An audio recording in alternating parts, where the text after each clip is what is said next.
जागतिक योगा दिनाच्या निमित्तानं योग कार्यक्रम आयोजित करण्यात आलेले आहेत आणि नागपूरमध्ये योगा दिनाच्या निमित्तानं चिमुकल्यांनी वेगवेगळी योगासनं केली। हजारो विद्यार्थी आणि योग साधकांनी योगा दिनाच्या कार्यक्रमात सहभाग घेतला होता। केंद्रीय मंत्री नितीन गडकरी देखील योगा कार्यक्रमामध्ये सहभागी झाले होते।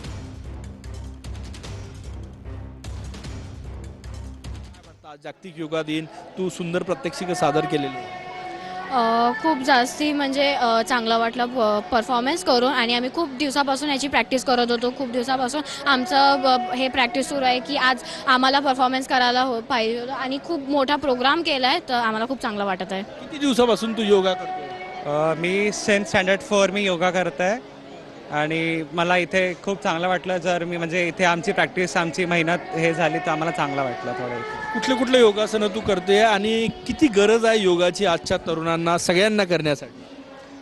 आजच्या तरुणांना म्हणजे योगासन करण्याची खूप गरज आहे, कारण आपण बघतो आहे की ज्या काही मोठ्यांना बिमाऱ्या आहेत त्या आजकाल सगळ्या तरुण मुलांना होऊन राहिल्या आहे। सो मला तरी असं वाटतं की आतापासून आपण नियमित योगा केला तर पुढे ज्या काही आपण निरोगी राहू, जे काही आपल्या बिमाऱ्या वगैरे आहेत त्या कमी होईल। किती वर्षापासून योगा करते?